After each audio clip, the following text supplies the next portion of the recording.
So I am a trialist statistician here in Paris, and I'm always happy to come to clinical meetings and discuss with the clinicians about your perspective on our research on biostatistics and methodology issues. So today we'll be talking about innovative trial designs for rare disease. And so it's a known issue that you may encounter significant hurdles when you want to plan or conduct a clinical trial in rare disease. And the main issues that come to mind are the following, and we'll go through them in the following slides.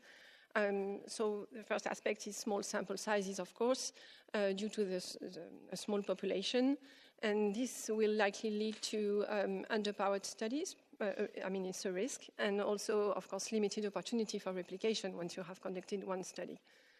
And then among this small population, and we discussed about that in the breakout session on endpoints, but you may have heterogeneous populations based on a rich disease and with different phenotypes, clinical profiles, and also because usually rare diseases are treated in expert centers and with a very specific routine practice in the management of patients, and this may lead to center effects. So overall, you may encounter heterogeneity in the baseline characteristics of patients and also in their outcome during the trials.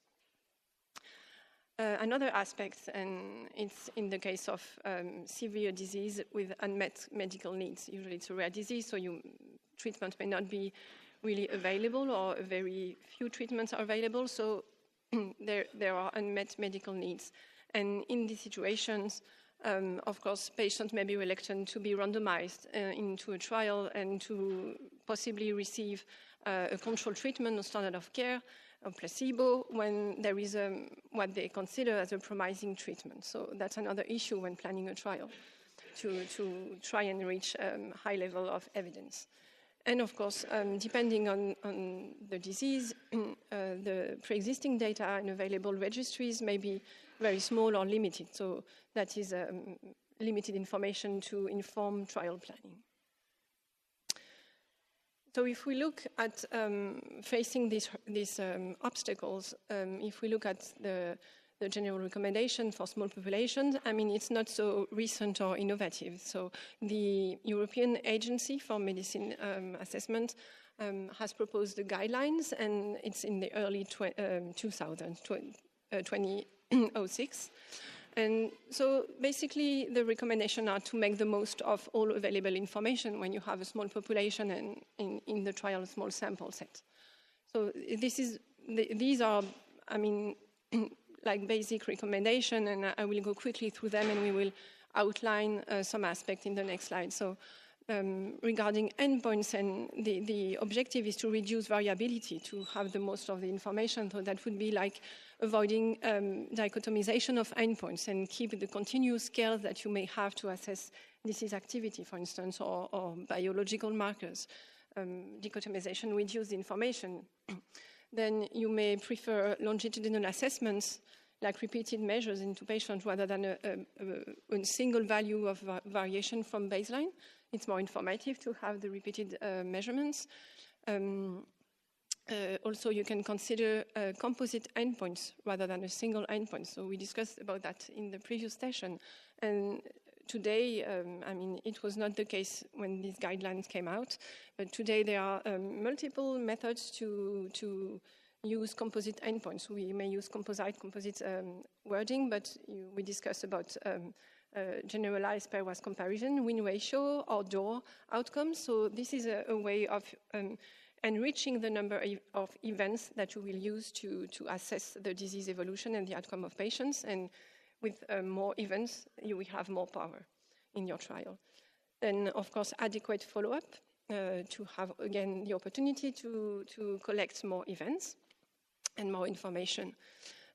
Account for heterogeneity is a way to account for variability in your patients, in the outcomes, and once you account for it, hopefully you will eventually reduce the variability in the outcome, the endpoint assessments. And this is a tricky aspect, and we discussed again about that in the previous session, because you have to compromise between accounting for heterogeneity in your small population, so that is restricting the eligibility criteria to a more homogeneous population to have less variability, compromise with that, and also the limited sample size. So it's a tricky aspect. But indeed, having a more homogeneous population or question for a single trial, you are more likely to have ground to provide evidence. Then on the design aspect, they recommend using design such as crossover or adaptive design to make use of all available data, that is intra-patient comparison to reduce variability, or using interim analysis. Using model-based approach to inform inference, and also use these registry information that we mentioned before. So I will now talk about a few of these aspects and how they are now available as innovative kind of design nowadays. So the model-based approach it's a classic in the rare disease setting. Model-based approach may mean to use Bayesian models, Bayesian designs. They recommend that specifically in these European guidelines from 2006. Bayesian methods are, in fact, a way of modeling the outcomes of patients and using this modeling to decide on the treatment benefits and infer on it. So I will go a bit more on that. So you may be familiar with it or not, so I will go quickly, but basically the Bayesian approach is a statistical method to analyze data and learn from evidence as it accumulates. It's really mirror medical reasoning and medical practice. Like you combine prior knowledge, like how is the patient. You combine it with, you combine the prior knowledge with how the patient is doing, and then to obtain a posterior knowledge. And so this comes from the base formula. It's really like the conditional probability formula. It's combining prior information, knowledge you may have on a specific disease, combine it with the patient data. So it's really like in the diagnostic procedure, it's really a Bayesian procedure. You combine your prior knowledge on a distribution based, for instance, you receive a patient with a chest pain. You know, it might be a cardiac issue, pulmonary issue, or simply anxiety. You combine that with the clinical examination of your patient. This is the data here. And then you combining that, you make a reasoning from that, and you deduce what is the most probable diagnosis for this patient with chest pain. So this is Bayesian in itself. So in a clinical trial, basically, it corresponds to let's say we are observing responses in patients, and we have a number of n responses. And let's say we are considering interesting response rates that would be theta of 50%. And usually in trial, in fact, what we are doing using the standard approach that you all know with the p-values and confidence interval is a frequentist approach. In fact, you are considering what is the probability of observing these n responses given that the true response rate is 50%. This is what we are doing using the standard approach, and this is a frequentist approach. The Bayesian approach prefer to consider the opposite, considering, given that I have now n responses in my sample of patients, what is the probability that the true response rate is 50%? And in my opinion, it's really intuitive in terms of interpretation. It's really what we are looking for. What is the probability that the response rate is above this value or equal to this or within this range? And it provides meaningful, what we say, probabilistic statements on the treatment benefits. It's really intuitive. And it's been really, it's not so innovative or recent, it's been really proposed in the early 90s by Sir Spiegelalter in the UK, and he provided us with numerous papers and really reference papers on the use of Bayesian method for clinical trials. So basically, as I say, it provides intuitive probabilistic statements, and also it's a natural way to incorporate known information and prior knowledge. I was saying you are combining the data with the prior knowledge. And what is prior knowledge in a clinical trial? So that would be experts' opinion, that like how you are discussing today and what will come from it. That would be expert opinion. It can also be data from previous studies or real-world data, either individual data, ideally, of course, or aggregated data from publication. And this can be incorporated as a prior in your Bayesian analysis, combining with the patient's data. How can it be combined? So there are numerous methods, and the most basic is, like we say, using informative priors. Instead of using as prior information, you may have something really informative derived from the known information, expert's opinion, and really precise.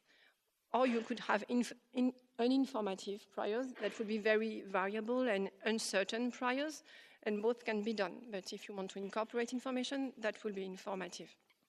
And the common vocabulary would be having informative and uninformative, and depending on how what is the information that you are inputting in the model, it can be neutral with regard to the treatment, the anticipated treatment benefit, enthusiastic or skeptical. And as you can imagine, regulatory agencies are not so keen on enthusiastic, who are more, they want you to be conservative, but usually in the Bayesian approach, you will do different kind of priors to assess how the results are robust. And of course, there are more sophisticated methods to borrow information with more complex modeling, such as Bayesian hierarchical modeling, meta-analytic power commensurate priors.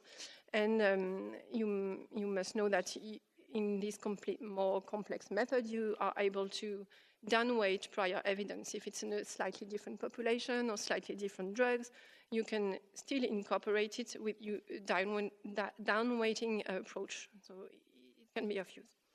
And when can it be done? Well, it can be done at the initial planning stage of the trial. If you want to, for instance, in the sample size calculation, if it's known that you will use the Bayesian approach, you can test. You can run some simulation using different priors and check how it impacts the sample size.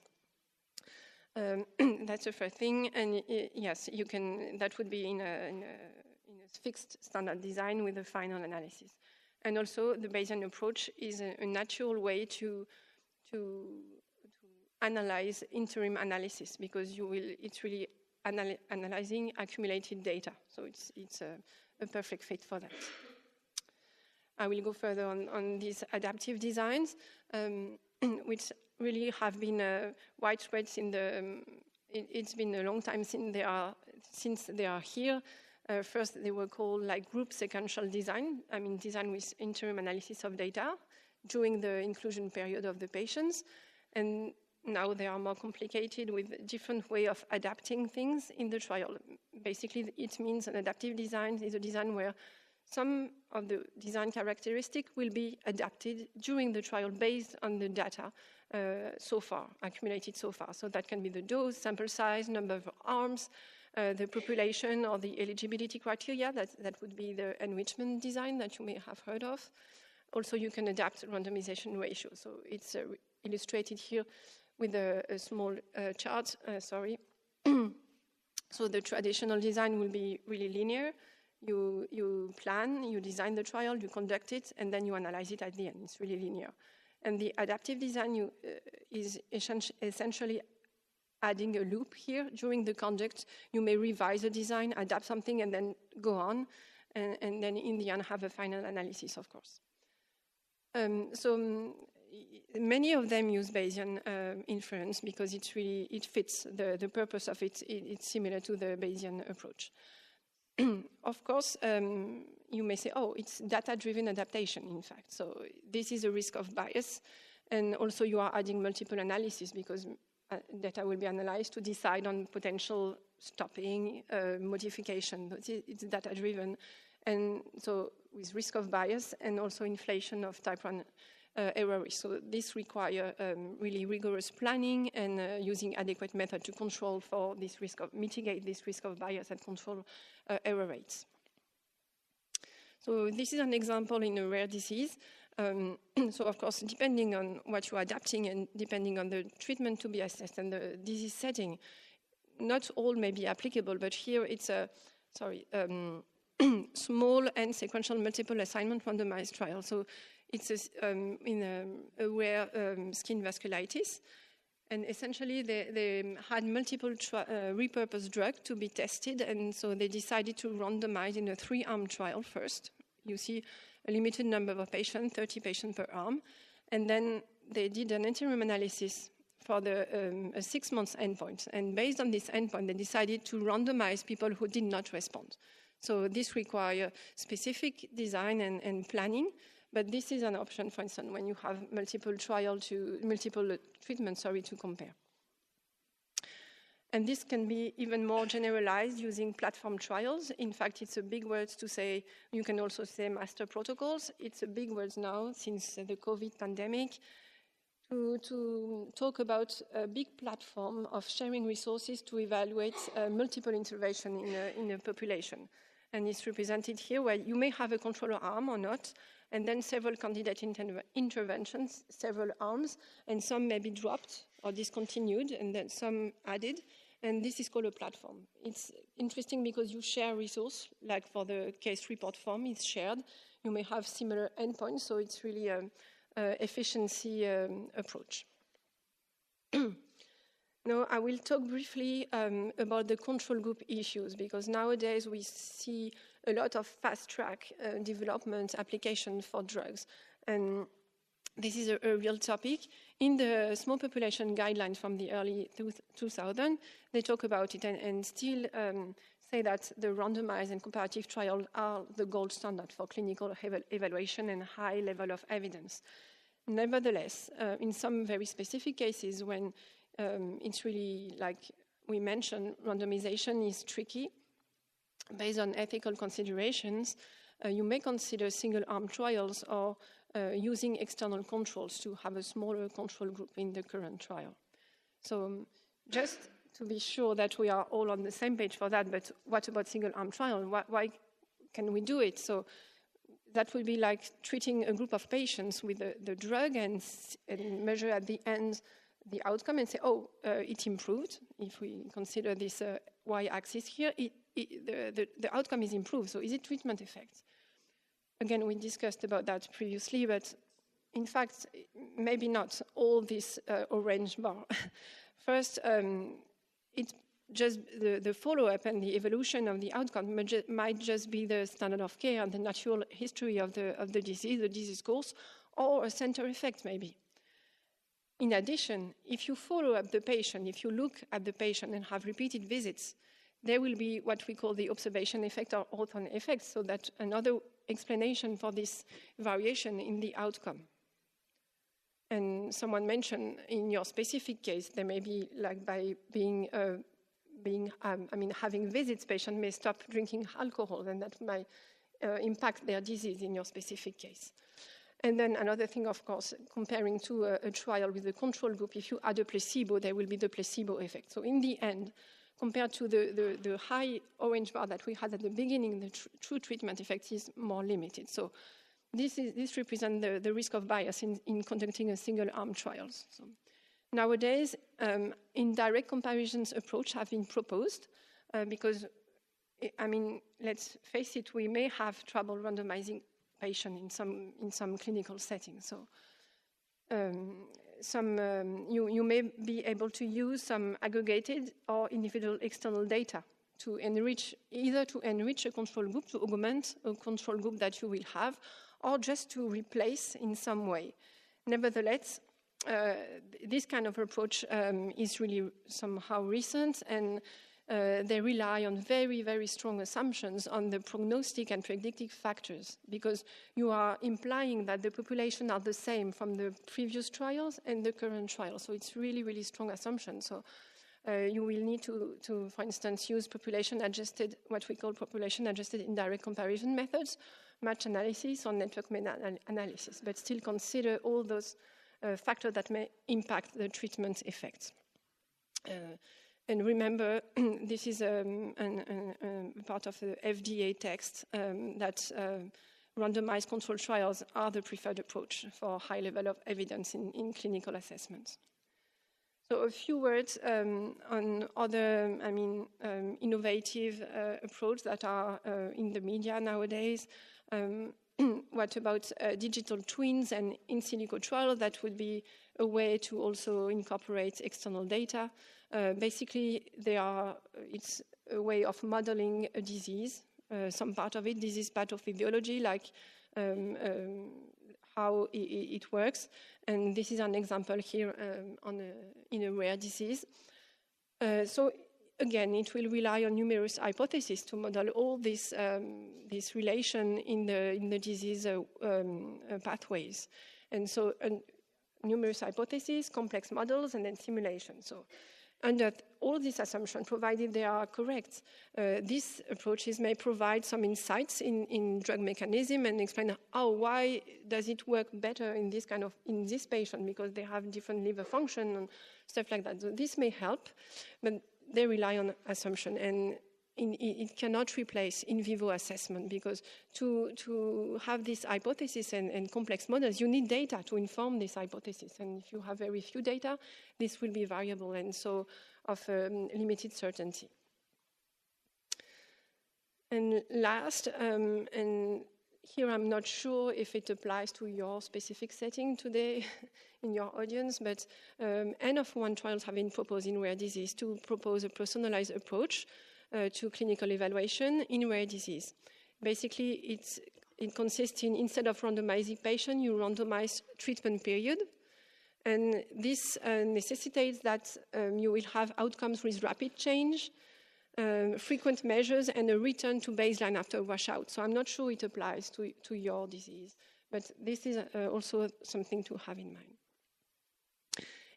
In conclusion, so we saw that there are multiple action points toward improved design for rare disease, and what we call innovative design, in fact, builds on general recommendation from a few years ago. Nowadays, with the computational possibilities that we have today, they are more widespread. Some of them have been developed after the pandemic, like platform trials, but basically, all the approaches, the innovative, so-called innovative design, are a way to improve the use of available data, either by reducing variability or incorporating external data, for instance. The regulatory bodies are open to innovative design, and I mentioned here the FDA. They have a dedicated initiative, Complex Innovative Design, and if you are interested in that, there is an additional slide and they have use case for these in rare disease. And something to keep in mind is the operational and feasibility of these complicated designs. It should not prevail from, you should keep in mind if it's feasible. To have multiple interim analyses, it's a good idea, it's attractive, but in the end, is it feasible in terms of monitoring data, collecting, analyzing? It's a compromise to have in mind. So I would like you to remind that the randomized controlled trial remains the gold standard for high level of evidence and to assess treatment benefits. And because single-arm trial will have a large risk of bias, indirect comparison are possible, and they are trendy, I would say, but they must rely on rigorous method and transparent reporting. And keep in mind that if you anticipate a large effect, you will not need a lot of patients in a randomized trial. And to conclude, I would like to really stress out that sharing resources is key, having standardized approach and standardized outcomes so you can share your data in the end and inform the further trial to come.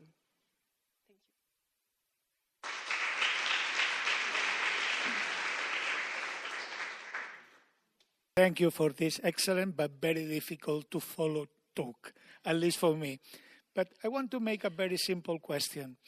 if you are now already involved in a randomized clinical trial and you are thinking about the possibility to make an adaptive, change your mind, okay, do you think that this is possible, taking into account that you usually, if you want to send the results to a good journal, they have already asked you to send your pre-planning statistical plan? This can be done, or it's impossible? You need to do an amendment to be accepted by the institutions. I would say it will need an amendment and a substantial modification of your protocols, that for sure. And I would say it could be done, but it might not be recommended. It depends on how did it come to your mind. Did it come to your mind? Is it based on an analysis of the data, or is it for another reason? So if it's based on analysis, of course, there are potential risks to be controlled. Type 1, false positive risk would need to be controlled and justified to the ethical committee or medicine agency that you submit to. And it's better if it's not data-driven. It's better if it's data-driven, it's better if it's from a blinded analysis compared to unblinded. So that would be a point to put forward if it's based on a blinded analysis. I think it could be done. It's best if it's planned ahead of time without change after starting of inclusion. But sometimes I believe if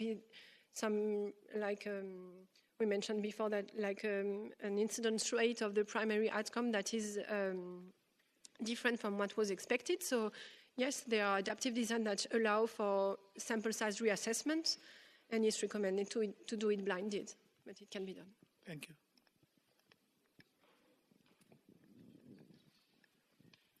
Thank you.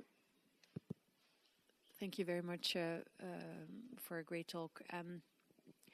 What we didn't discuss before, also in the previous session, we looked at various ways of looking at endpoints. And one of the things that I see passing by is this emulated trial design. Is that something that could work for rare diseases as well, or you think that's not? So yeah, I didn't. You're right. I mentioned in silico trials and digital twins, but emulated trials really are a way to analyze observational data and emulate or derive a trial from observational data, whereas in silico trials would be fully simulating patients. So it's a bit different.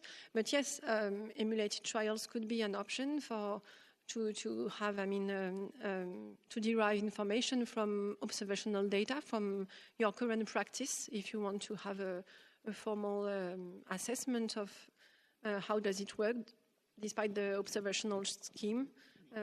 Such approach would account for potential confounders and stuff like that. So yeah, that's an option. Thank you. Thank you very much for the very nice talk. One question concerning the Bayesian approach. Are there any recommendations on the quality of the data that you're using for your imputation or for your assumptions that are recommended? Yes, of course. It's for all these approaches, either incorporating external data or simply Bayesian priors summaries, it's really important to consider the exchangeability of the population, the one you are currently you plan to include in the trial, and the one from the external data. Is it the same population? So yeah, there are some criteria for this kind of approach. It's from Pocock, so he has a list of criteria to decide whether an external data set is comparable and exchangeable with the current data set. So this is a way to consider it, but at the more general, it's really a list of really intuitive things, like is it the same treatment exactly, the same population with the same characteristics, was it from a long time ago or not, is it far away? It's really really practical and intuitive considerations. Yeah. And it needs to be done, it's not always done.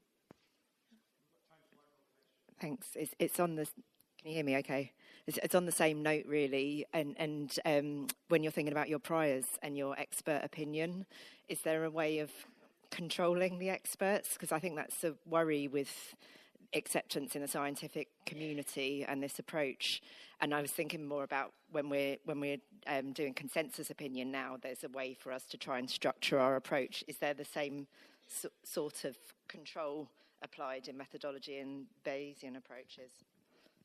I'm not sure I understood correctly. At the beginning, you are talking about how you derive, you gather opinion from experts? So if you've got some very vocal experts when you're, so you're looking at your data as you just described, and then you've got some very vocal experts influencing opinion on priors. Is there a way of structuring that? Because that's I think the worry, and this is a new thing for everyone to be processing. It's a worry with when you're presenting your work afterwards, whether you've followed whether it's been influenced by a few people, essentially. So I hope I answer your question, but yeah, it's a really complex question. How you summarize? No, I mean it's there are methods which exist, and how to derive a prior in the Bayesian statistical meaning, probability distribution from the expert opinion, for instance, on the probability of response to a specific treatment. And so, there have been methods have been developed to how you elicit that from persons, what question to ask to derive exactly the distribution in the statistical probabilistic technical aspects. So it exists. It's not easy, and it's really complicated. Yeah.